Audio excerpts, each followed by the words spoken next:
મળી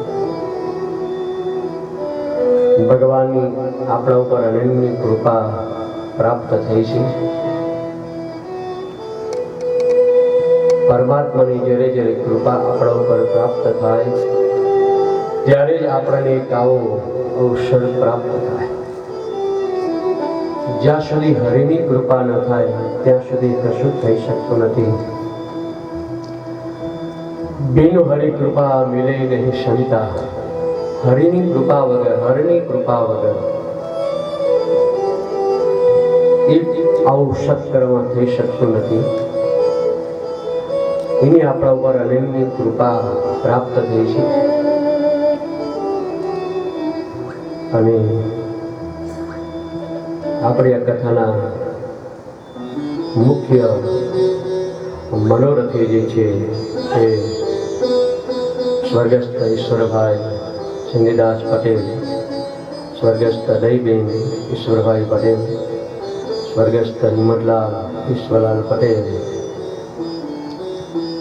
હમણાં મુખ્ય રતિ એમના તથા ધર્મપત્ની ગંગા સ્વરૂપ શારદાબેન હિંમતલાલ પટેલ, મહેશભાઈ હિંમતલાલ પટેલ, રીતાબેન મહેશભાઈ પટેલ, તેમજ શ્રી રાધા કૃષ્ણ ભક્ત મંડળ મહેસાણા આયોજન સમિતિ બધાનો સાથ સહકારથી એક આપણને સરસ એ અવસર પ્રાપ્ત થયો.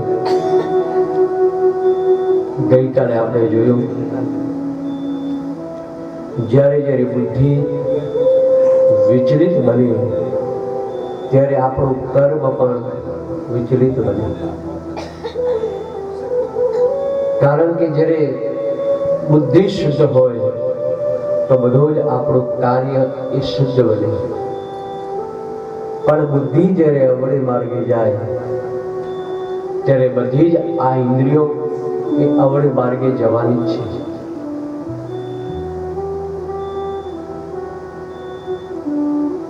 બ્રાહ્મણ એટલે બુદ્ધિની કથા બતાવી.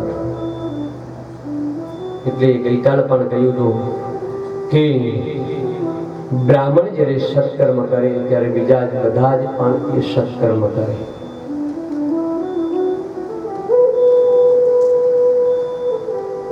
શિવ આરાધન બધા જ કરે, બધા સાથે મળીને કરે ત્યારે કાર્ય આપણું સિદ્ધ થાય.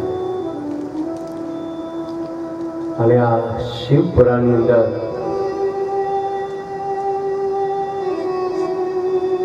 વેદ વ્યાસજી આમ તો શિવ પુરાણમાં સૌથી પહેલા જ્યારે બને ત્યારે આ શિવ પુરાણની અંદર 1,00,000 શ્લોકો હતા. પણ એ 1,00,000ના વેદ વ્યાસજી થોડો સમાસ કરી, થોડો નાનો કરી લે 24,000 શ્લોકો આ શિવ પુરાણમાં વેદ વ્યાસજીએ બનાવ્યા. અને એ શિવ પુરાણની અંદર 7 સંહિતા રહેલી છે. વિદ્યેશ્વર સંહિતા, રુદ્ર સંહિતા, શતરુદ્ર સંહિતા, કોટિ રુદ્ર સંહિતા, ઉમા સંહિતા, કૈલાસ સંહિતા અને વાયવી સંહિતા. અને આના અંદર 5 ખંડ રહેલા છે. એક તો સૃષ્ટિખંડ, સતીખંડ, પાર્વતીખંડ, યુદ્ધખંડ અને કુમારખંડ. અને જેમ ભાગવતજીમાં 365 અધ્યાય રહેલા છે એમ આના અંદર 464 અધ્યાય રહેલા છે.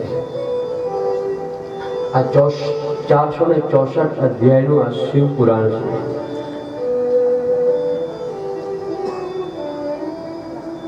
આના અંદર ભગવાન મહાદેવની પ્રાગટ્ય, ભગવાનના ભક્તોની કથા, સંતો મહંતોની કથા, આ બધી જ કથા આના અંદર વર્ણિત કરેલી છે. શુદ્ધજી કહે છે વંદે શિવપુરાણં હે સર્વદાહન પ્રસન્નદે શિવ પ્રસન્નતાયા દધ્યાસદપાદયોરતે. શુતજી ઋષિઓની કથા સંભળાવી. આમાં સૌથી પહેલા બ્રહ્માજી એ નારદજીની કથા સંભળાવી, નંદિકેશ્વર સનત કુમારોની કથા સંભળાવી, સનત કુમારો વેદ વ્યાસજીની કથા સંભળાવી, વેદ વ્યાસજી શુદ્ધજીની કથા સંભળાવી અને શુદ્ધજી એ ઋષિઓની કથા સંભળાવી. આ પરંપરાથી સતત ચાલતી આવતી હોય. ભગવાન મહાદેવ શિવ એટલે કલ્યાણકારી, શિવ એટલે કલ્યાણ કરવા વાળો, દરેકનું કલ્યાણ કરે એનું નામ છે શિવ. ये शृण्वन्ति मुने सर्वे पुराणशास्त्रमोत्तमं ते मनुष्यानुमन्तव्या रुद्र एव संशयः. ભગવાન મહાદેવને આપણે રુદ્ર પણ કહીએ. રુદ્ર એટલે જે દરેક પ્રકારના દુઃખને હરી લે. રુદ્ર એવં ન સંશય. દરેક પ્રકારના રોગને મિટાવી દે એ ભગવાન મહાદેવ છે. એમાંય કલિયુગમાં તો વિશેષ ભગવાન મહાદેવ. અને તમે આવે જો બધા દેવતાઓને પ્રસન્ન કરવા માટે અલગ અલગ તમારે સામગ્રી વગેરે ધરવી પડે. ઠાકોરજીની પૂજા કરવી હોય તો માખણ મિશ્રી, ઠાકોરજીની જો તમે દીક્ષા લીધી હોય તો ઠાકોરજીની તમારે ત્યાંથી સાથે અહીંયા સુધી લાવવા પડે. કાં તો એ સેવા તમારે બીજા કોઈને ત્યાં બાજુમાં આપીને આવવા પડે. ઠાકોરજીની સેવા સ્નાનાદી, ઉનાળો આવ્યો છે તો એને ઠંડુ પાણી આ બધું રાખવું પડે. શિયાળો આવે તો ગરમ કપડા પહેરવા પડે. તો ભગવાન નારાયણ પ્રસન્ન થાય. અલંકાર પ્રિય વિષ્ણુ. ભગવાન નારાયણ અલંકારથી પ્રિય પ્રસન્ન બને. સૂર્યનારાયણ કેવળ ભગવાનને નમસ્કાર કરો એટલે ભગવાન સૂર્ય પ્રસન્ન થાય. સૂર્યને નમસ્કાર કરો, બસ એને જળ ચડાવો સવારે ઉઠીને. આદિત્ય નમસ્કાર હે કુર્વન્તિ દિને દિને જન્માંતર સહસ્ત્રેષુ દારિદ્ર્યં નોપજાયતે. સૂર્યની ઉપાસના કરવાથી આરોગ્ય સારું રહે. સૂર્યની ઉપાસના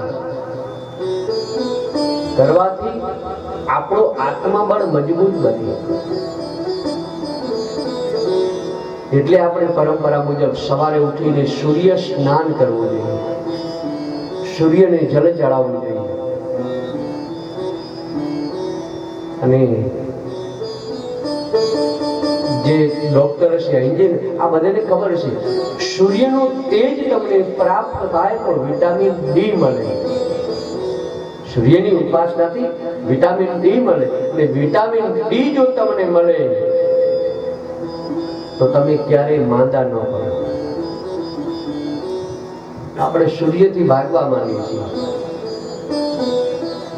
સૂર્યનો પ્રકાશ સવારનો, આપણા બપોર 12 વાગે નહીં, સવારનો જે ઉત્સાહનો એ જે તેજ આપણને પ્રાપ્ત થાય. શ્રિયમ વિચ્ચે હુતાશના. અગ્નિની ઉપાસના કરવાથી આપણને લક્ષ્મી મળે.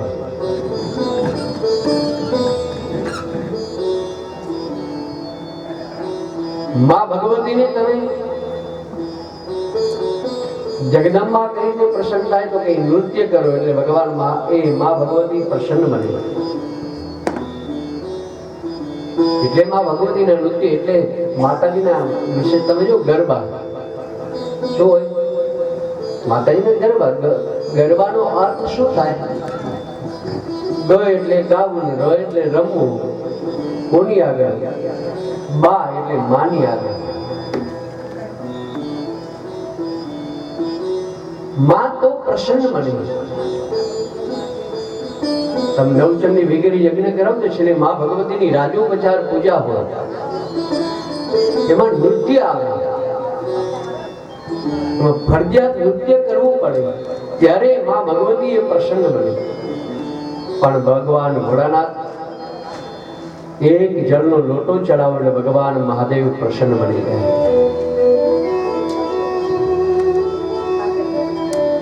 એક બિલી પત્રમ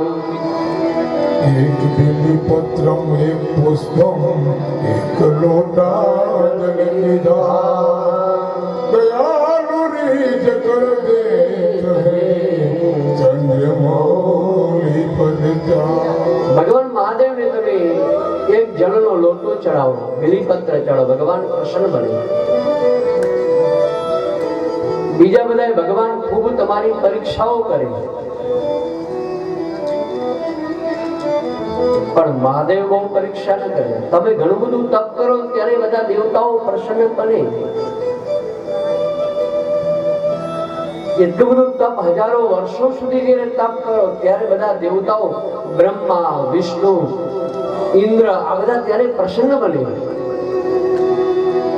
પણ મહાદેવ તો એનું નામ જ છે ભોળો. તરત જે કઈ તપ જે કઈ કરો તરત જ ભોળાનાથ પ્રસન્ન બની જાય. અને જે વરદાન માંગો એ વરદાન તરત આપી દે. બ્રહ્માજી તો પૂછે કે વરદાન આપવું કરો પણ આમાં આ બધું શરત હોવી જોઈએ. આવી જોઈએ જે દેવતાઓ જ્યારે તપ કરે, હિરણ્ય કશ્યપે તપ કર્યું તો એને કીધું આમ કરું તેમ કરું, સવારે ન મરું, સાંજે ન મરું, રાત્રે ન મરું, દિવસે ન મરું, ઘરે ન મરું, ઘરની બહાર. આ બધું કેટલું આ કેટલું બધું બ્રહ્માજી આમાં. જ્યારે ભગવાન ભોળાનાથ પાસે તમે પ્રસન્ન થઈ જાઓ, એ તપ કરો એટલે ભગવાન તમે જે માગો ઈચ્છિત ફળ તમને આપી દે. એ કોઈ બીજા બે રસ્તા બતાવે નહીં. બ્રહ્મા તો બી આમ છે તેમ છે. ભસ્માસુરે તપ કર્યું, એટલું બધું તપ કર્યું ભગવાન મહાદેવનું. ભગવાનના એક પગ ઉપર ઉભા રહીને એટલું બધું તપ કર્યું અને ભગવાન ભોળાનાથ પ્રસન્ન બન્યા. ભગવાન પાસે વરદાન માંગ્યું અને ભગવાન કીધું ભગવાન મને એક કંકણ આપો અને હું જેના ઉપર મૂકી ભસ્મ થઈ જાય.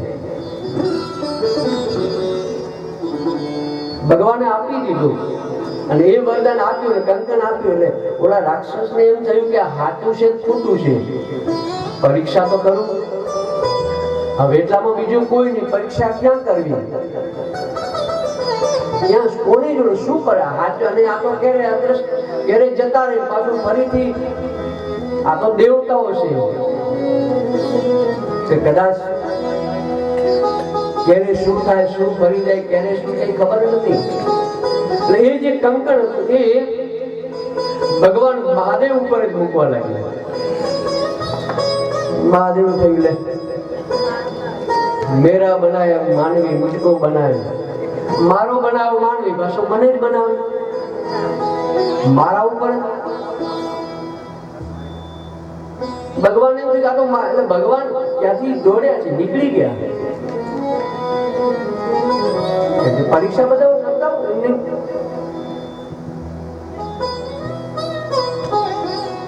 ભગવાન એટલે એની પાછળ એ ભસ્માસુર, ભગવાન મહાદેવ આગળ, પાછળ ભસ્માસુર. સતત આમથી આમ જવા લાગે, શું કરું?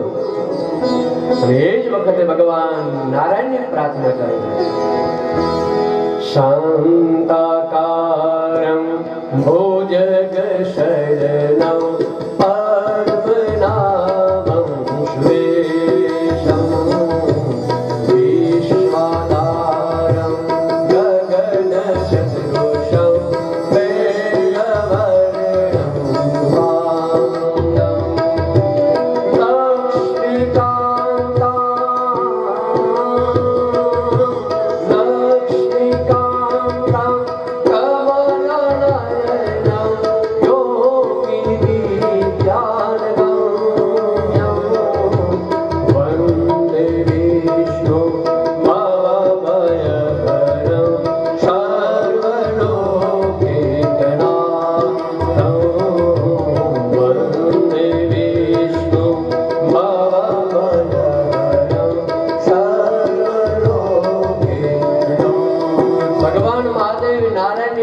દયા પ્રભુ આપ પ્રગટ થાઓ, કારણ કે શિવસ્ત હૃદય વિષ્ણુ વિષ્ણુસ્ત હૃદય શિવ.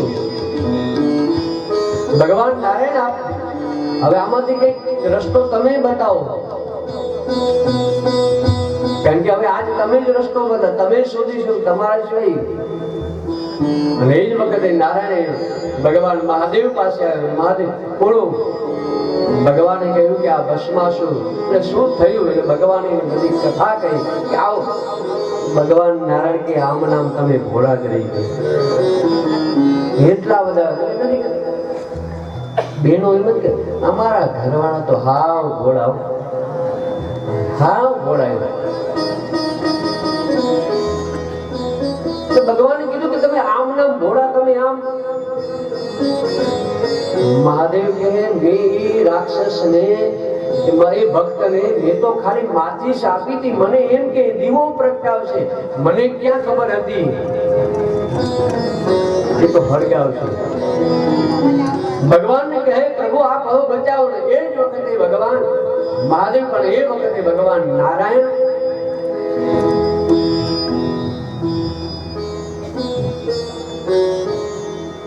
ભગવાન નારાયણે મોહિનીનું સ્વરૂપ લીધું. અને મોહિનીનું સ્વરૂપ લીધું એટલે બધા દેવ દાનવો છે ને એ સ્ત્રીમાં વધારે આસક્ત બને. જે આસક્ત સ્ત્રીમાં વધારે બને એ દાનવ, અને આસક્ત બને એટલે એ તરત જે કાર્ય માટે જે હતું બધું ભૂલી ગયું. મારું શું કાર્ય હતું, શું હતું, શું, અને તરત એનામાં આસક્ત બન્યો. અને મોહિને કેવું કે તમે મારા સાથે લગ્ન કરશો.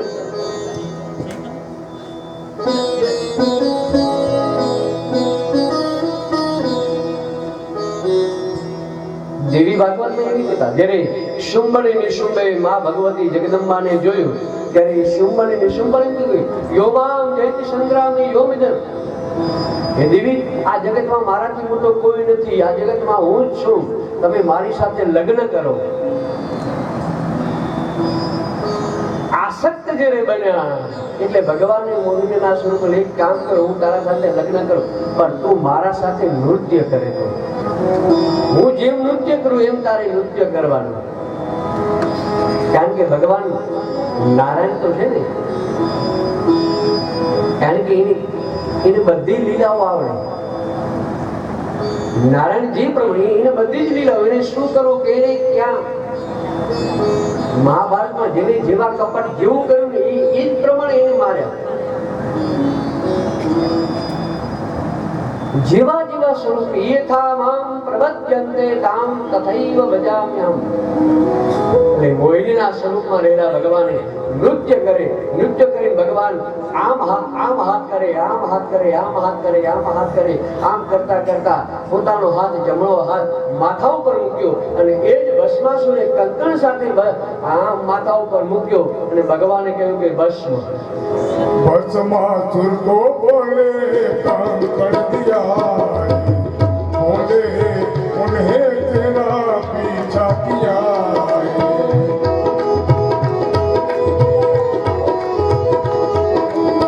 भस्मासुर को बोले काम कर दिया, बोले उन्हें तेरा पीछा किया. कंकड़ देके उसे नाच न गाया, बोले मामा.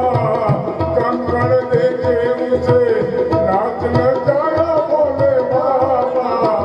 के बम बम बोले शंकर, जगा करके शंकर.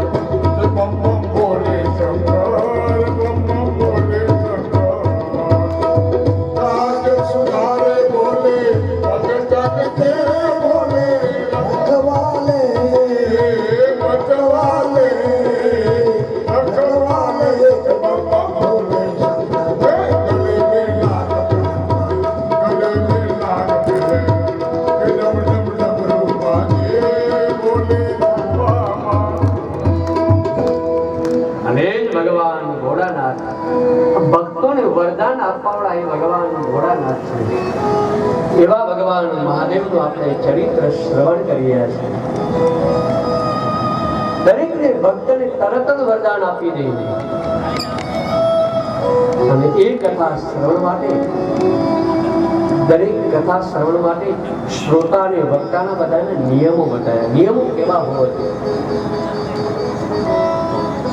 પહેલા તો જેને શિવ કથા સાંભળવી એને દીક્ષા લેવી પડે. દીક્ષા વગર કશું થાય નહીં. મંત્રની દીક્ષા લેવી જોઈએ. દીક્ષિત થયું એ વિશેષ એનું કામ, ક્રોધ, લોભમાંથી મુક્ત બનવું જોઈએ. કથા શ્રવણ કરવા માટે આ કામાદિમાંથી મુક્ત બનવું પડે.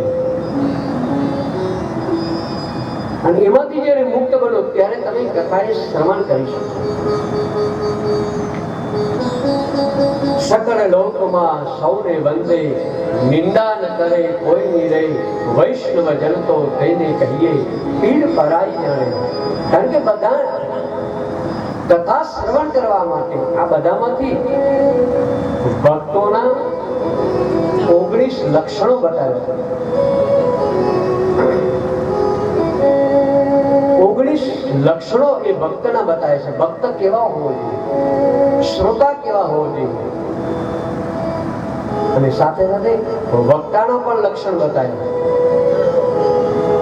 મમાપી નિયમાયેતે, તમારા લક્ષણ એવા શ્રોતાના વક્તાના પણ લક્ષણ છે.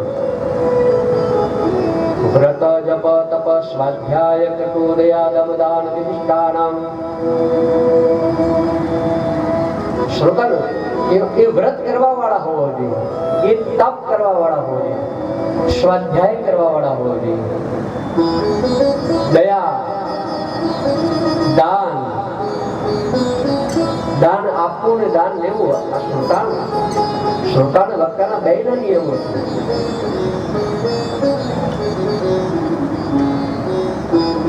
કામ ક્રોધ અને વિવર્જિત, કામ અને ક્રોધમાંથી મુક્ત થવું. વિરક્તો વૈષ્ણવો વિપ્રો, કથાકાર માટે નિયમ બતાવ્યો છે. કથાકાર કેવા હોવો જોઈએ? તો સૌથી પહેલા લખ્યું છે વિરક્તો વૈષ્ણવો વિપ્રો. વૈષ્ણવ એટલે મારે બહુ જાદી ચર્ચા નથી કરી. વૈષ્ણવ એટલે ટીકા કરવું નહીં. વૈષ્ણવ એટલે જેના લક્ષણો સન્માર્ગ ભગવાન તરફ પ્રેરિત હોય. અને કથાકાર કેવા હોવા જોઈએ? વિપ્ર હોવા જોઈએ. મારે કોઈની નિંદા નથી કરવી. અત્યારે ઘણા બધા કથાકારો થઈ ગયા, પણ કથાકાર બ્રાહ્મણ જ હોવું જોઈએ. બ્રાહ્મણ જેનું વિશિષ્ટ જ્ઞાન છે, તે પ્રજ્ઞાવાન, એ કથા. આગળ શું લખ્યું? વેદ શાસ્ત્ર વિષ્ણુ, વેદ ભણેલા હોવા જોઈએ, પાઠશાળામાં ભણેલા હોવા જોઈએ. અને પછી ભણેલા ના હોય ને આ તો બજારમાંથી બધી પુસ્તકો યુટ્યુબમાંથી બધીમાંથી મળે ને પછી તૈયાર કરેલા એ નહીં. ઘણી વખત આ ભણેલા ના હોય એટલે શું થાય? ભાર્યા રક્ષતુ ભૈરવી. ભણેલા ના હોય શું? ભાર્યા ભક્ષતુ ભૈરવી. હે ભૈરવી, તમે મારા ધર્મ પત્નીનું રક્ષણ કરજો. પણ રક્ષતુને બદલે ભક્ષતુ બોલી જાય તો અર્થનો અનર્થ થઈ જાય. દીર્ઘ, રસ્વ આ બધાનું ખૂબ મહત્વ હોય. કારણ કે જે પાઠશાળામાં મને ખબર છે કે રસ્વ, દીર્ઘ, આ બધું ખબર હોય.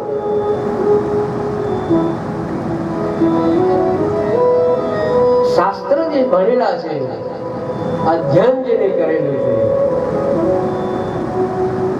જેમ અત્યારે જ્યોતિષીઓ નથી વધી ગયા, પોતાનું જ્યોતિષ જોતા જોતા પોતે જ્યોતિષો થઈ ગયા.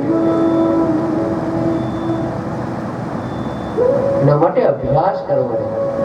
એટલે ગીતામાં કીધું અભ્યાસ યોગીના મામે સંતો ધનંજય.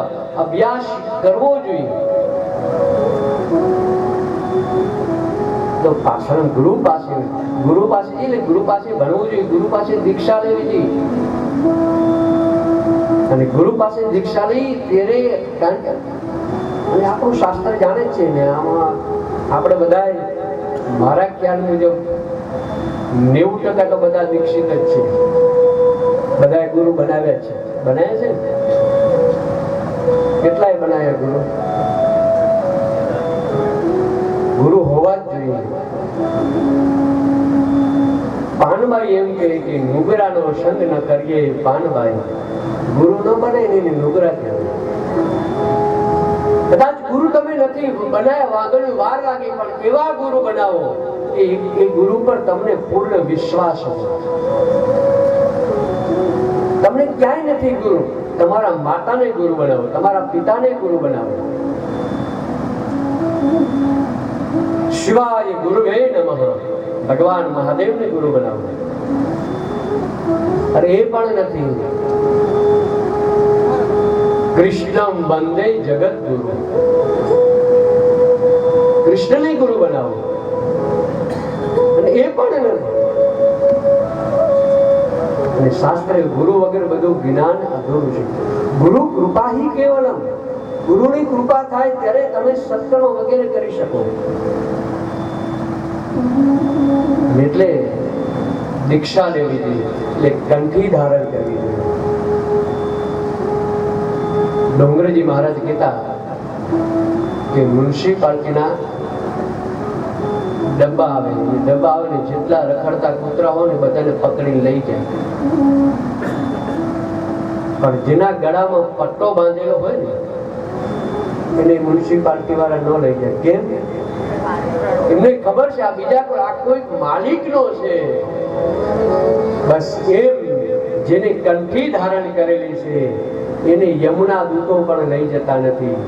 એટલે ગુરુને કંઠી, ગુરુજીના નામની હો મારા શેઠોમાં ગુરુજીના નામની હો મારા શેઠોમાં નારાયણ નામની હો મારા શેઠોમાં નારાયણ નામની હો મારા બીજા કોઈ બહુ ખબર નથી, પણ મારે બ્રિજેશજી ચોક્કસ દીક્ષા લીધી છે. હા, એમના ડેલી સ્ટેટસમાં પેલા ગુરુ મહારાજનું જ હોય, બીજા ફોટા પછી હોય. સારું લગાડવા નહીં, પણ જે સત્ય છે એ સત્ય કહું.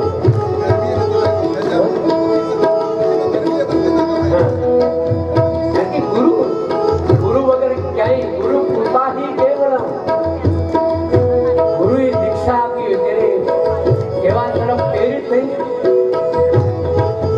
ગુરુજીના નામની હો મારા શેઠોમાં ગુરુજીના નામની હો મારા શિરોમાં. હવે જૂઠું બોલાય નહીં, ખોટું લેવાય નહીં, બોલાય નહીં, ખોટું લેવાય નહીં. અવળું ચલાય નહીં હો મારા શેઠોમાં.